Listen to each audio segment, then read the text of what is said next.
The next morning, the bell above the door at Thatcher's table jingled just after 7:30. Ellen May didn't have to look up to know who it was. She was pouring coffee into a chipped white mug standard issue at her diner and sliding it across the counter before he even reached the stool. Cole Harrison caught it with a nod of thanks, easing onto the worn vinyl seat like he'd done it 100 times before. But he hadn't, not here. "You're a few minutes late," she said, not looking at him, her voice flat but not unkind. Didn't want to seem too eager. "You failed." He chuckled under his breath and took a sip of the coffee. It was strong enough to stand a spoon upright, according to the locals, and he didn't flinch. "Good coffee," he said. "Not many places brew it like this anymore.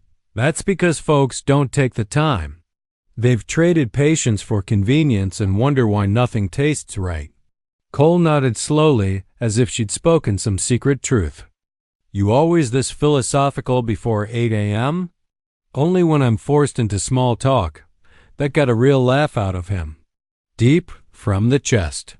It caught the attention of old Mr. Harley in the corner booth, who looked up from his crossword, just long enough to frown disapprovingly before returning to his paper.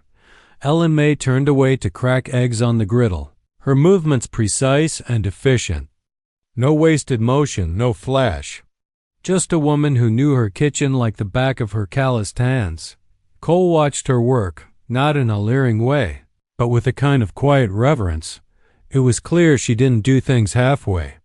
Everything she touched had purpose. The way she folded the omelet just right, flipped the bacon only once, buttered toast with even strokes. She was a craftsman disguised in gingham and denim. "Business always this slow?" he asked. "Middle of the week. Harvest season. Most folks are out working. The rest are home complaining." "I could get used to a place like this," he said, mostly to himself. She slid a plate in front of him. "Eggs, bacon, grits, and toast simple. Southern. Perfect." "You say that now," she replied, wiping her hands on her apron. "Wait till the power goes out in the middle of January, or the creek floods and ruins the only bridge out of town." "I've seen worse." She gave him a look. "Have you?" For a moment, something passed between them. Something unspoken but undeniable. It wasn't flirtation, at least not the kind either of them was used to. It was more like recognition. Two people who'd seen their fair share of storms and learned not to talk about it unless absolutely necessary. "Maybe," he said at last, his voice quieter now. "You ever get out of Hollow Creek?" "Once. Made it all the way to Nashville." "Didn't like it. Why?" "Too many people pretending to be someone they're not.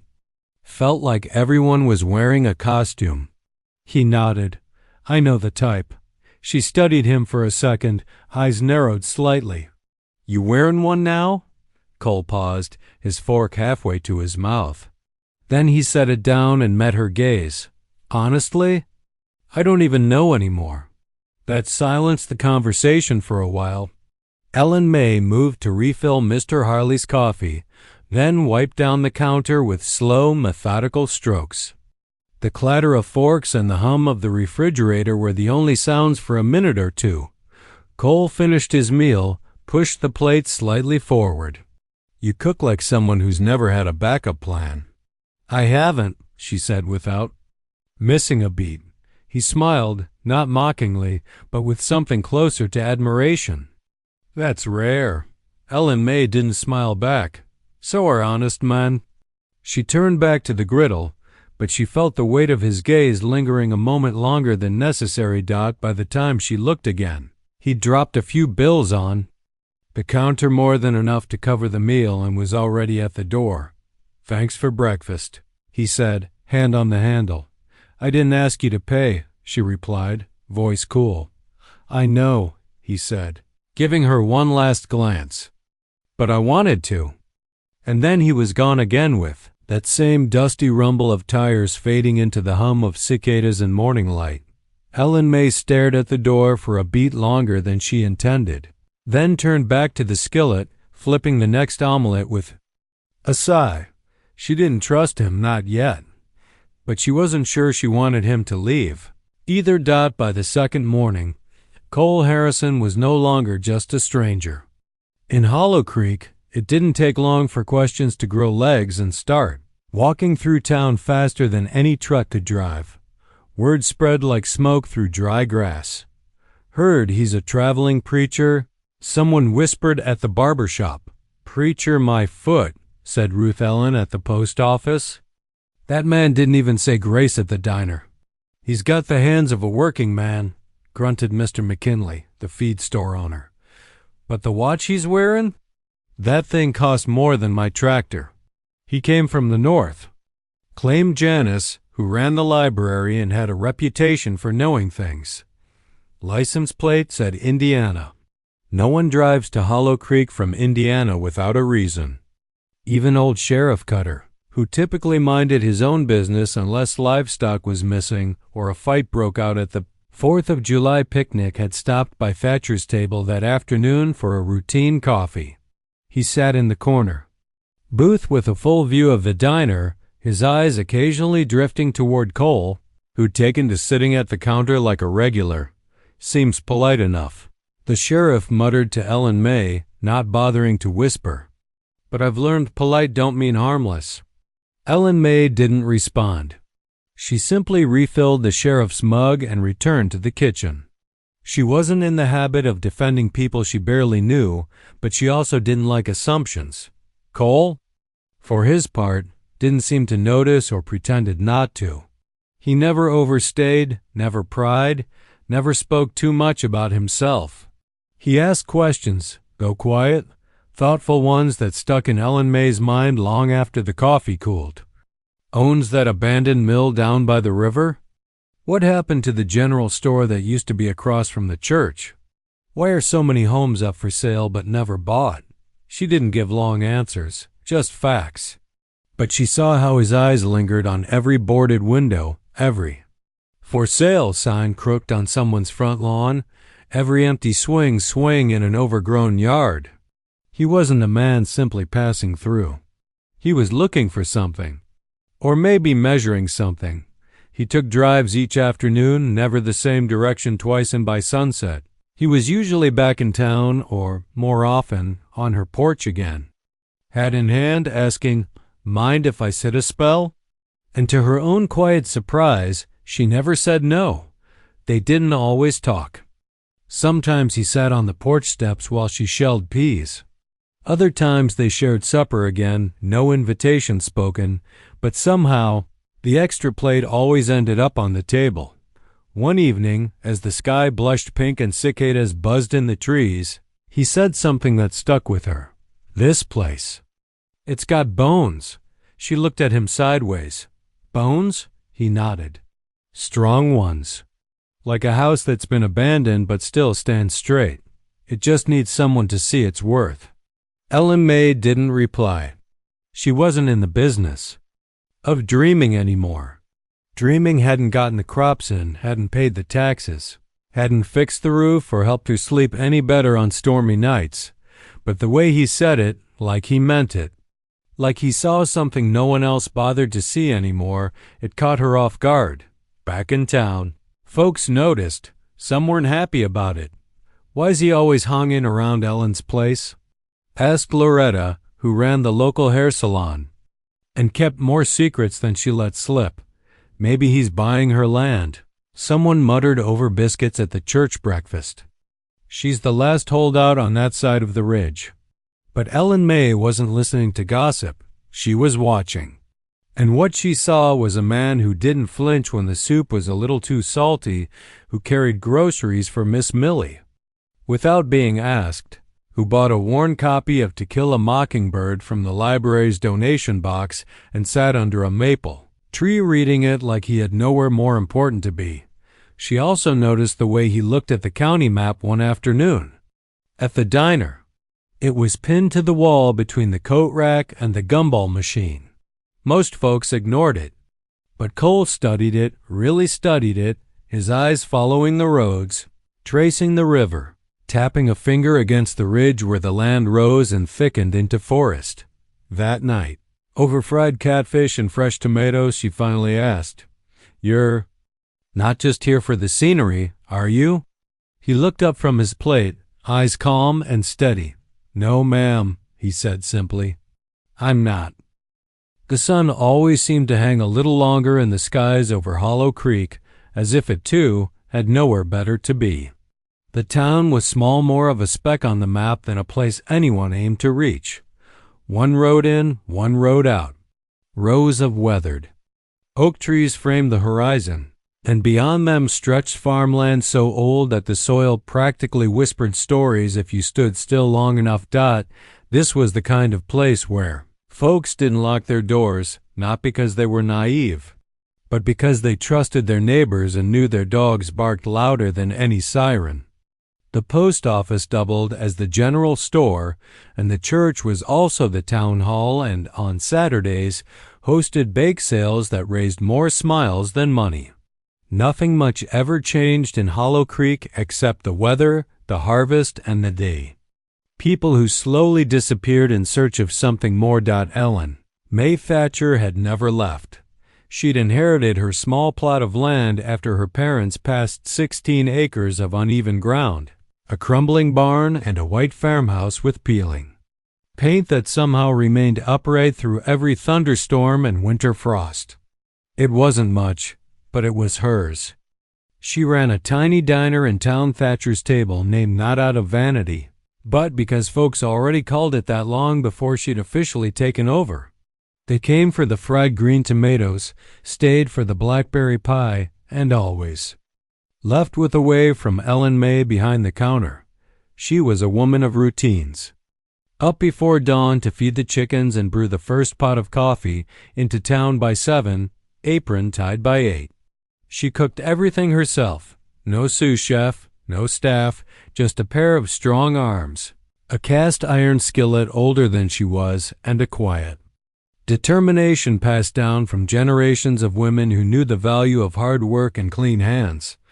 Though her face showed the wear of years' soft lines along her mouth and a touch of silver threaded through her auburn braid, her eyes were still sharp and kind.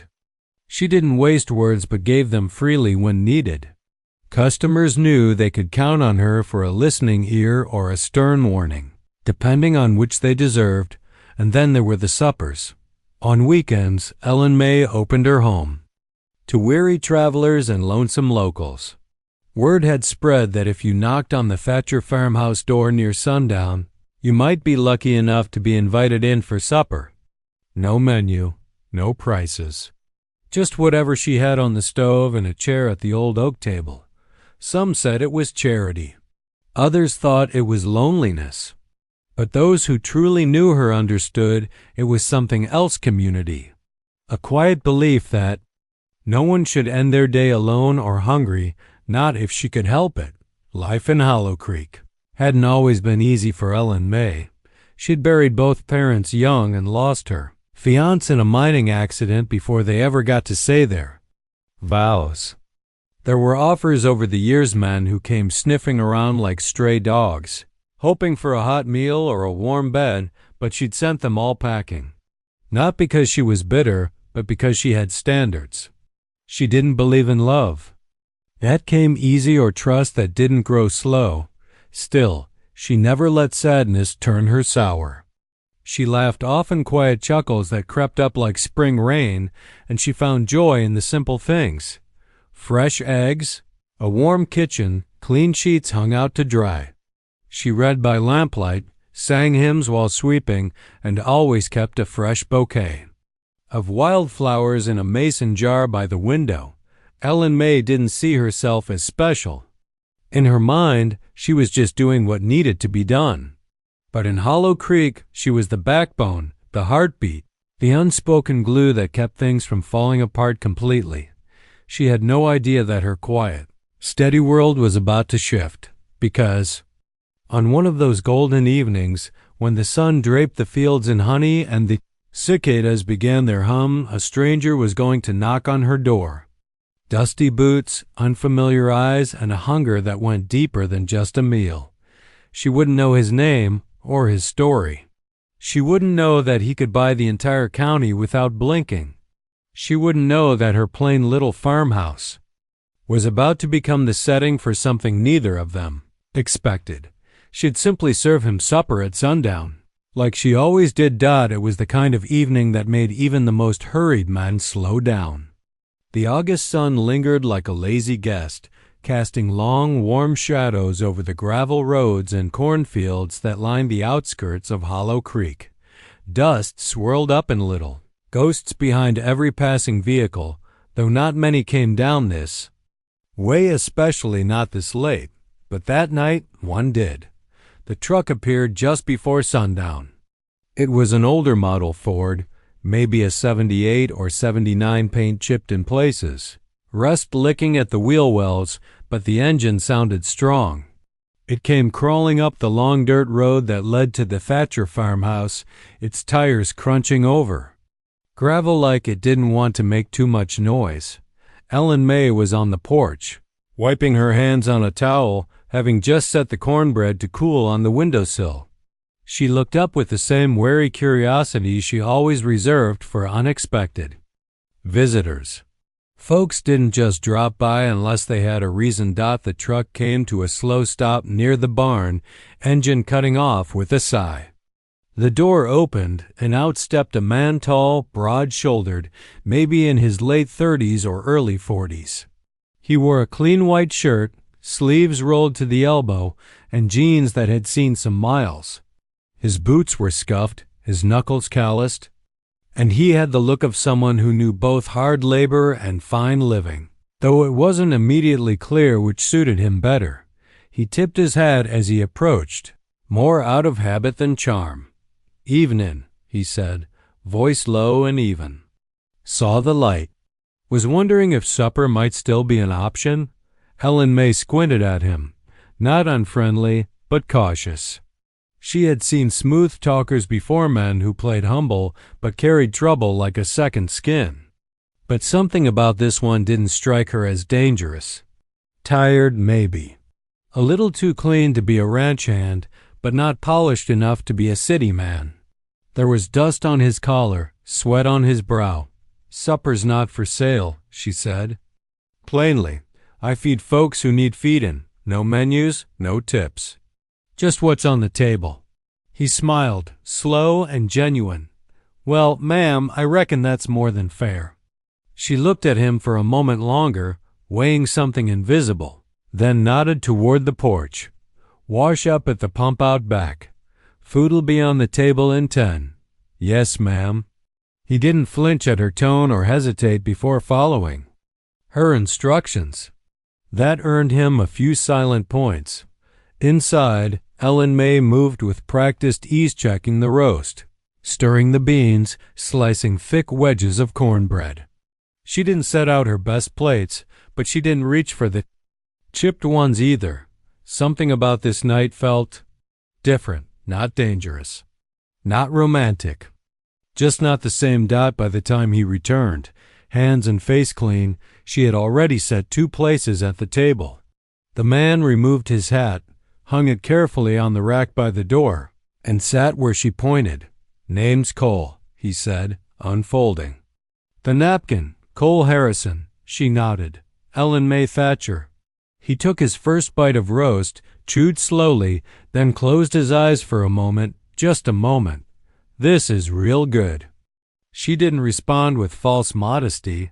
"It's supper." "You hungry or just polite?" He chuckled, not offended. "Bit of both." They ate mostly in silence, the kind of silence that wasn't awkward but peaceful, like a pair of old friends who didn't need to fill the air. Occasionally, he'd glance around the room, not nosy, just observant. Family photos on the mantel. A faded quilt on the rocking chair. A house lived in, not just maintained. After the meal, he offered to help with dishes, but she waved him off. "You're a guest. That still means something around here." "I appreciate that," he said. "Not many places left where folks still talk like that. She raised an eyebrow. "You sound like you've been around." He smiled, but it didn't quite reach his eyes. "More than I care to admit." Ellen May didn't press. Everyone had stories. Some were just waiting for the right table to be told. As the sun finally dipped behind the hills and fireflies began their dance across the fields, Cole thanked her again, hat in hand. "If I'm still in town tomorrow, mind if I stop by the diner?" She gave a small nod. "Coffee's hot at 7. Breakfast ends at 10. With that, he tipped his hat, walked back to his truck, and disappeared down the same road he'd come in on. Ellen May stood on the porch a moment longer, towel still in hand, watching the dust rise behind him. She didn't know who he really was. She didn't know where he came from, or why a man like that was driving through a forgotten town like Hollow Creek. But something told her this wasn't the last she'd see of Cole Harrison, and she was right. Cole Harrison didn't come to Hollow Creek by accident. He came because he had to. It wasn't about nostalgia, though the red dirt roads and the porch swings brought back slivers of memories long buried. It wasn't about family. Most of them were dead, scattered, or estranged. And it wasn't about peace. He didn't believe in that kind of luxury anymore. No. Cole came back because the weight of the world he'd built was finally pressing too hard on his chest. Too many boardrooms, too many contracts, too many people smiling at him with eyes that calculated every word before they spoke it. Cole Harrison, by all public accounts, was the executive director of one of the largest private land investment firms in the Midwest. A man whose company had purchased hundreds of thousands of acres across 5 states, developing housing communities, commercial centers, and luxury resorts. A man whose name was printed in Forbes and whispered in real estate circles with a mix of envy and curiosity, but Cole never cared for the accolades. He cared for land. And the land he cared about most, the one that had shaped him, was the same dirt underneath Hollow Creek. He hadn't stepped foot here in almost 30 years. Not since he was a boy of 12, skinny and angry, shipped off to live with an uncle on a dried-out farm after his mother overdosed and his father finally disappeared for good. His uncle had been a hard man, meaner when drunk, colder when sober. He made Cole earn every meal and berated him for needing boots that fit. But that summer, the last one he ever spent in Hollow Creek, Cole remembered 3 things: the smell of fresh hay, the curve of the river behind the church, and a girl with a long auburn braid who kicked a rusted can down the road and didn't flinch when he stared too long. That girl was Ellen May Thatcher. He never spoke to her then, never dared. She was a couple years older, confident in a way he didn't understand yet. She had a dog that followed her everywhere and eyes like the sky right before a storm. He left that fall, never to return. Not until now, Cole had made a fortune buying pieces of forgotten America, parcels of land overlooked by cities and towns too tired to fight for themselves. He bought them, packaged them, and sold the dream to people who didn't understand what made land sacred in the first place. But Hollow Creek was different. It wasn't a deal. It was a reckoning. The town had slipped quietly into decay while no one was looking. Farms had gone fallow. Stores had closed. Families had left. And now, vultures investors like the one Cole used to be were circling. They wanted to buy the county cheap, flatten it, and build it into something no one who'd grown up here would recognize, and Cole had the money to stop them. Alone if he wanted to, but money wasn't the hard part. Convincing the people who stayed, that was the challenge. Because people like Ellen May didn't trust men who arrived in new boots, no matter how dusty. She trusted hands that worked, backs that bent, and voices that didn't talk more than they listened. So Cole didn't show up in a tailored suit. He showed up in jeans and calluses, with a truck that looked like it barely made the trip, because that was the truth. He needed them to see him, not his checkbook. Especially her. What he hadn't expected, though, was how being back would feel. The first time he stepped into Thatcher's table, he was only hoping for a meal and maybe a few quiet observations. But when Ellen May turned around with that same long braid now streaked with silver, eyes no less sharp, he felt something shift. Not just recognition, not just memory, something closer to gravity. She didn't remember him. He was certain of that. But that didn't matter. She didn't treat him like someone important. She didn't flatter him or pry. She fed him, talked plain, and looked at him like she could see through all the layers he'd built up over the years and was still deciding whether she liked what she saw. He respected that. No one in his world spoke to him like that anymore. No one challenged him to be better without asking for something in return. But Ellen May did, without even trying. And the more time he spent in Hollow Creek, the more he remembered what it meant to care about something just because it mattered, not because it was profitable. He'd come here to buy time, to evaluate the county and possibly intervene before the land was parceled off and paved over. But now, for the first time in years, Cole Harrison was beginning to think in terms other than profit and loss.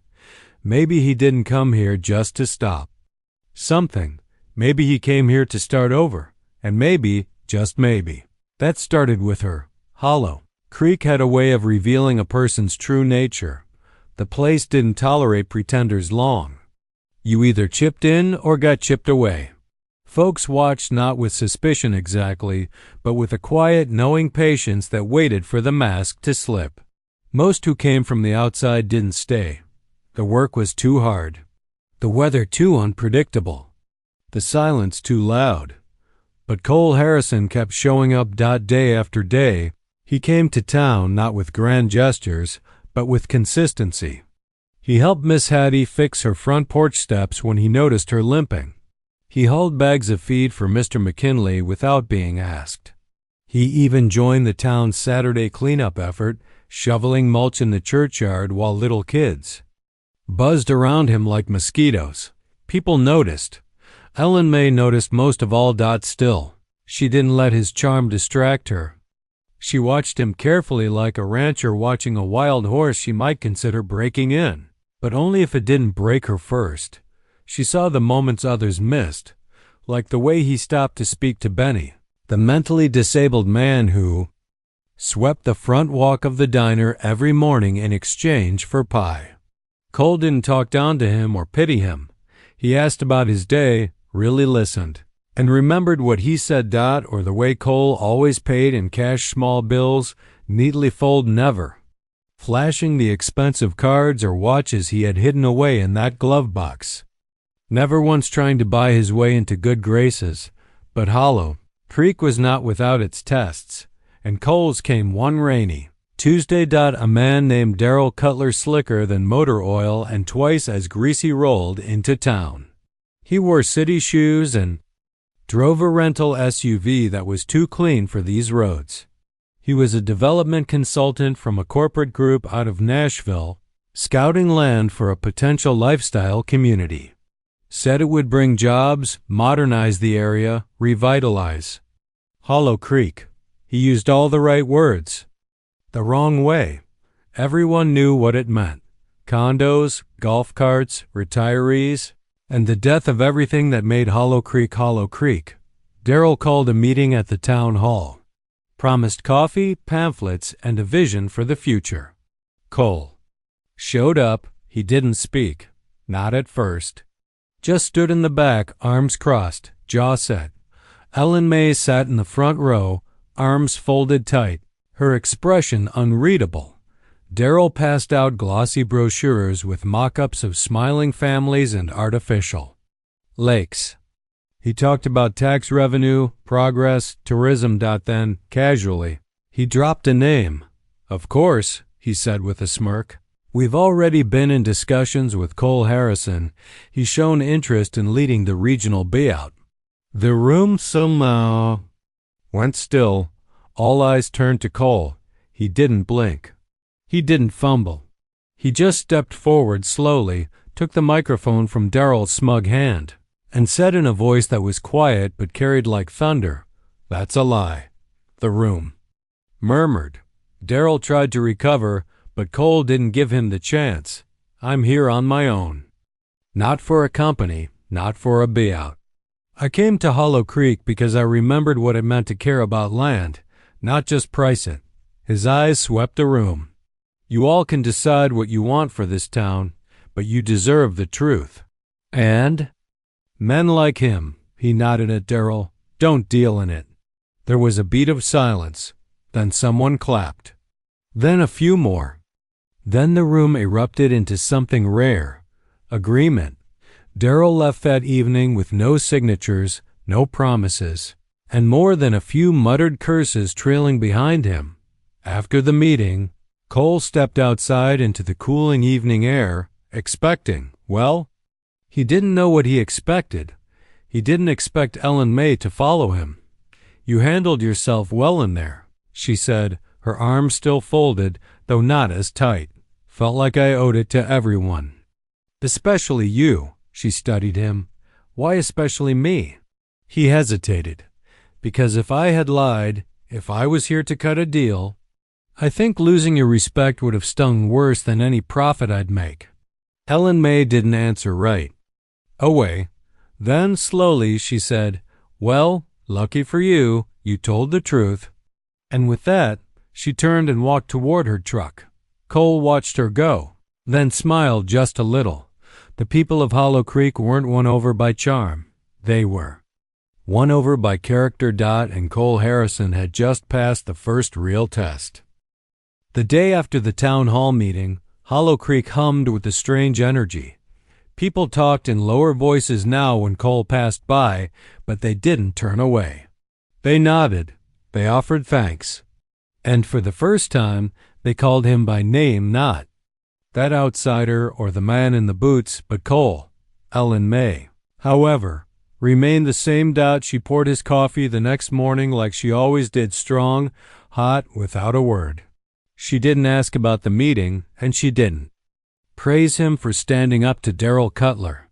If Cole was hoping for some acknowledgement, some crack in her usual stoicism, he didn't get it. At least, not at first. That night, as the sun dipped low behind the ridge, Cole found himself once again standing on Ellen May's porch. He had no supper invitation this time, no excuse to be there. He just came. She met him at the screen door, wiping her hands on a faded towel. You hungry? She asked, like she hadn't just spent the whole day pretending he didn't exist. Always? He replied. Inside, supper was simpler than usual: grits, greens, and smoked sausage. Nothing fancy, but honest, satisfying. Just like her, they ate mostly in silence as usual. The only sounds were the scraping of forks and the occasional creak of the old house settling into the night. Halfway through the meal, Ellen May set her fork down. Why didn't you tell me who you were? Cole looked up, startled by the directness of her tone, but he should have expected it. Ellen May wasn't one to dance around a question. He swallowed slowly, wiped his mouth, and answered truthfully, because I didn't want to be treated like a man who could buy anything. She narrowed her eyes. You think that's how I'd treat you? No, he said quietly. Not you, but I wasn't sure. And to be honest, I didn't want to take the chance. She leaned back, arms folded across her chest, waiting for more. He continued. My family used to live around here. My uncle owned a farm up on Dry Creek Road. I stayed one summer when I was a kid. After that, life happened. I built something big. Made a lot of money. But I lost sight of why I started in the first place. And now you're here, she said flatly. Trying to make up for lost time? No, he said. Trying to do something that matters. And maybe, he hesitated, then finished.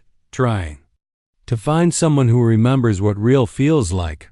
For a moment, the kitchen went quiet. Outside, cicadas buzzed. Somewhere in the distance, a screen door slammed. Ellen May's expression softened, but only slightly. I don't take kindly to deception, she said. Even if it comes wrapped in good intentions. I understand. And I don't like being made to feel like a fool. You're the sharpest person in this county, he said. You're nobody's fool, least of all mine. She watched him closely. You could have bought this whole town before your second cup of coffee. I still could, he admitted. But that's not why I'm here anymore. She stood and began clearing the dishes. Her back to him now, voice low but firm. I've seen men like you, slick suits, big plans. They come through towns like this offering progress. But what they really mean is replacement. Cole stood as well, stepping beside her, not too close. Then help me be different, he said. She blinked, surprised by the simplicity of the request. Help you? I don't want to come in as a savior. I want to come in as a partner. I want to invest, but not just with money, with time, with heart, with people like you who've kept this place standing when the rest of the world stopped looking.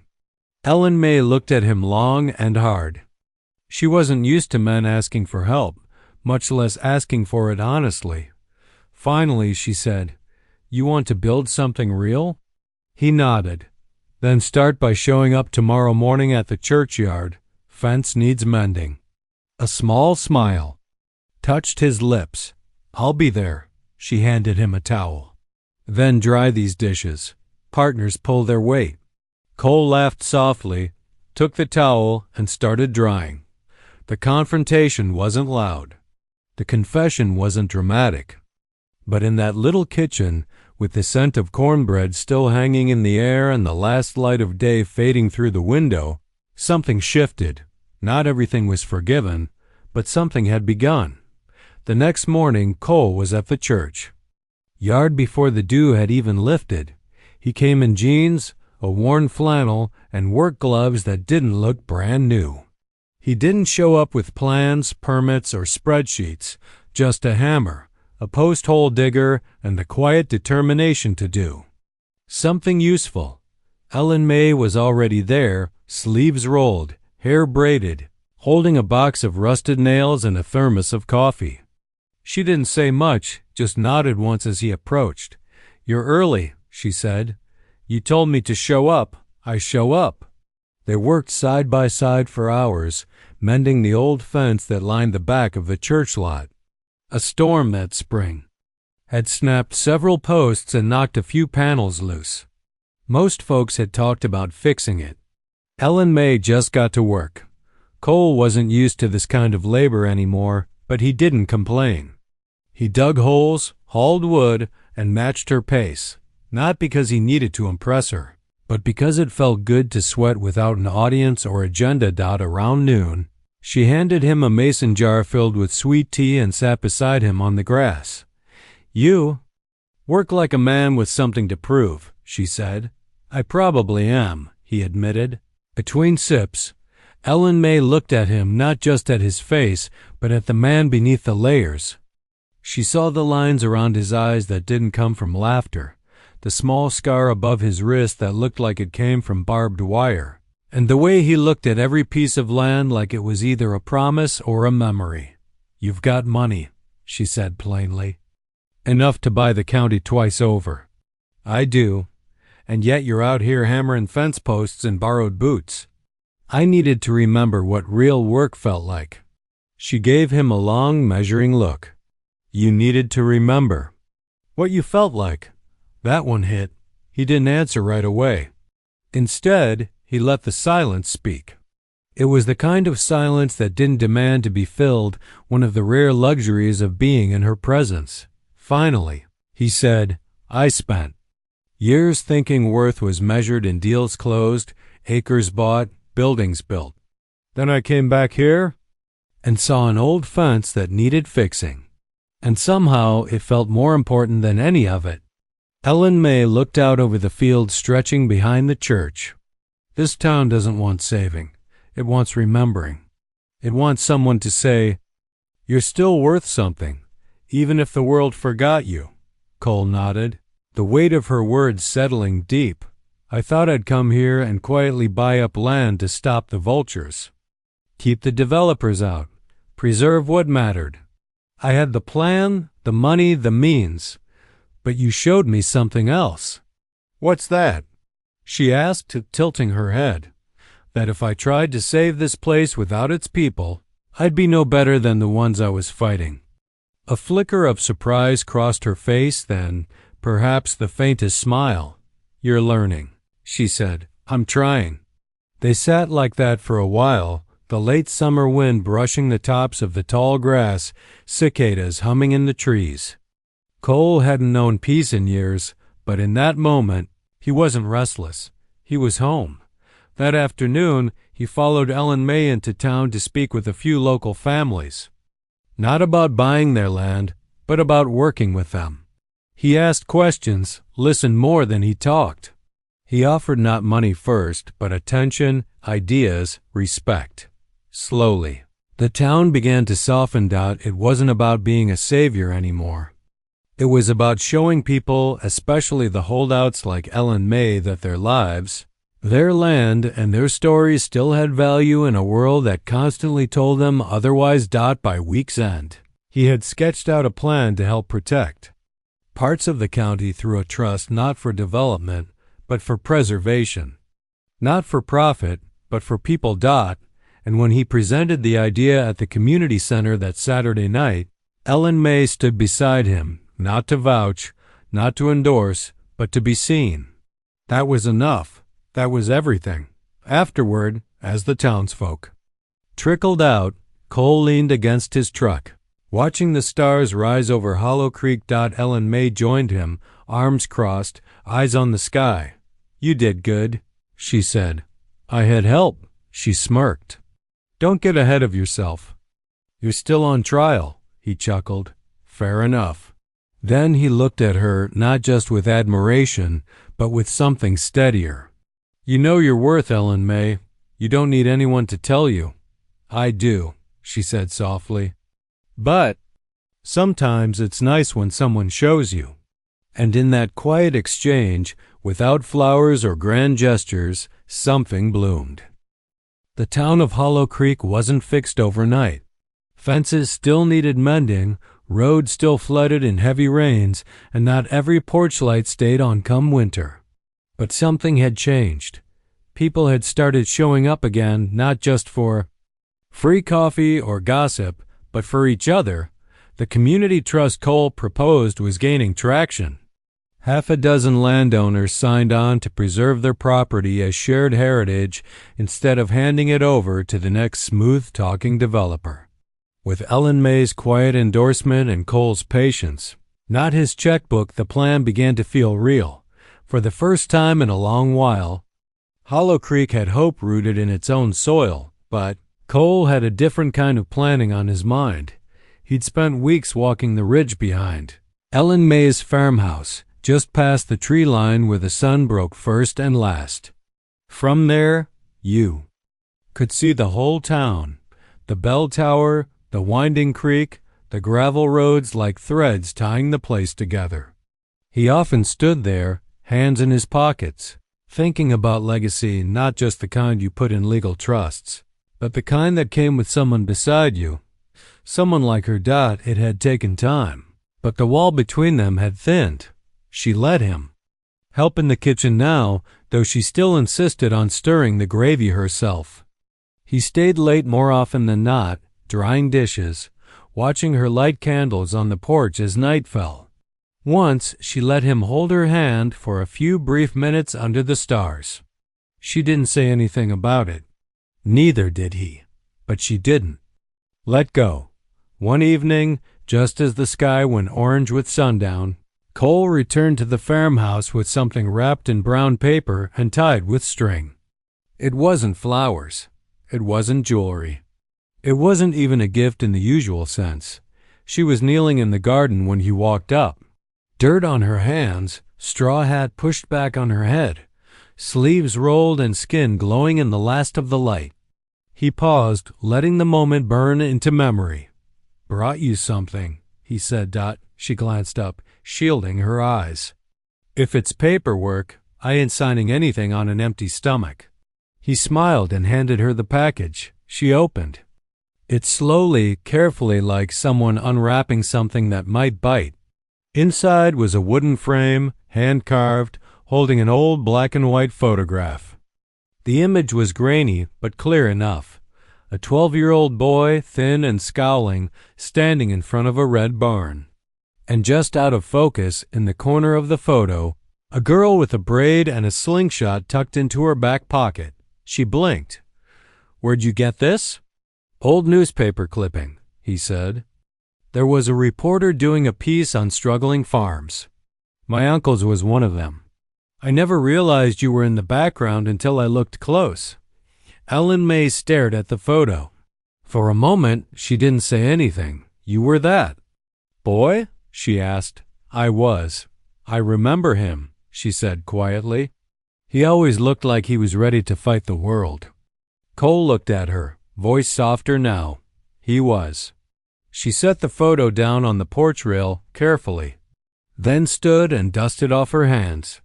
"You're not that boy anymore," she said. "But I can still see him in there. Same stubborn streak. Same fire." "I want to build something here," he said, stepping closer. "Not just land, not just trust funds. A life, something that lasts." She raised an eyebrow. "You asking me to sell you my land?" He laughed. "No, I'm asking if I can build next to it." She studied him for a long moment. "And what does that mean exactly?" "It means I'm not going back. I want to stay here. I want to build a home, a real one. Not just for me." She tilted her head slightly, arms crossing. "Are you proposing, Cole Harrison?" He didn't flinch. "Not yet." A beat passed. "But I'm laying the foundation," he added. That made her smile just barely. "Well, it better be a solid one." "It is," he said, without missing. A beat. "And I'll keep laying it, one board, one beam, one supper at a time." She nodded, thoughtful. "We'll see." Then she picked up the photo again and stared at it one more time. "I like this," she said. "It's not flashy. It's honest." "Like you," he said. She looked up at him then, eyes sharper now. "Don't flatter me, Cole. Just show. Up. That's worth more than all the pretty words." "I will," he promised. And that night, when supper was served at sundown, there were 2 plates again. But something about it felt different, like permanence, like promise, like the beginning of something neither of them knew they still had the courage to want until now. The sun dipped low behind the ridge, setting the hills of Hollow Creek aglow. In golden light, the town was quiet, satisfied almost.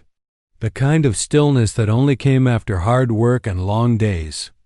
The kind that didn't need fanfare or applause to feel meaningful. At the farmhouse on the hill, the screen door creaked open, and the scent of something warm and familiar drifted onto the porch. Fried chicken, biscuits, sweet corn. The kind of supper that didn't need explaining. Cole stood on the porch, rolling up his sleeves.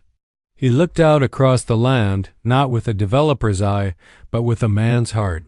He didn't see property lines. He saw roots, history, a future. Inside, Ellen May was finishing up in the kitchen, still in her work boots and apron, humming something soft to herself. She glanced at the old photo now framed on the shelf, the one of 2 kids caught in a forgotten moment. It sat next to a newer picture, her and Cole at the county fair, standing awkwardly beside a blue ribbon pie. Neither of them was smiling wide, but their eyes gave them away. "Dinner's ready," she called. He came in without hesitation. Sat across from each other at the table like they had dozens of times before. But now it felt different, not because anything grand had been said or done, but because everything real had. "You got dirt on your shirt," she said, pointing at his collar. He looked down, shrugged. "That's from the barn. Cleaned out." "The stalls this morning," she raised a brow. "Voluntarily?" "I like the company," he said with a grin. "The horses don't ask so many questions." She smirked. "Unlike me?" "Exactly." They ate quietly for a few minutes. The clinking of silverware, the low hum of cicadas outside, the rhythm of an evening ritual they'd grown into without even noticing. After a while, Cole leaned back in his chair, setting down his fork. "I got word today," he said. "The final paperwork's through. The land trust is officially recognized." "That's good," Ellen May said without much ceremony. "Means it's real." "It means the land stays in the hands of the people who love it," he said. "Like it should have always been," she nodded. "You did good." "We did good," he corrected. "You were the first one to believe it was possible." "I didn't believe in the plan at first," she said, matter of fact. "I believed in whether you were going to stick around long enough to make it matter." He gave her a long look. "Still planning on sticking around, I've noticed." Silence again. Not awkward, comfortable, familiar. Then he reached into his shirt pocket and pulled out a small, folded piece of paper. "What's that?" she asked, eyeing it. "Blueprints," he said. "For a house, not too far from here. On that ridge we hiked up last week." She raised an eyebrow. "I know we're not rushing anything," he said, carefully. "I know you're not one for big speeches or sudden changes, but I thought maybe it was time to start building something we could both walk into together." Ellen May didn't say anything at first. She picked up her glass of sweet tea, sipped it, then set it down. "I don't need a mansion," she said. "It's not one. I don't need a man to take care of me. I know." She looked at him, eyes narrowing slightly. "And I'm not signing any deed with your name first," he smiled. "Joint ownership, I promise." A long pause. Then she stood, grabbed 2 clean plates, and scooped up the last of the peach cobbler from the pan. "If we're going to talk about building houses, we're going to need dessert," she said, setting the plates down between them. He laughed. "So that's a yes?" "That's we'll see," she said with a wink. "But keep fixing fences, cleaning barns, and showing up for supper, and I might just let you stay long enough to pour the foundation." Outside, the sky deepened into lavender and blue. Fireflies blinked in the grass. The porch light flickered on 2 plates, 1 table, and the sound of voices soft, familiar, lasting. Supper at sundown again, but this time she knew exactly who he was, and he knew exactly what he'd found. Not land, leverage, but home.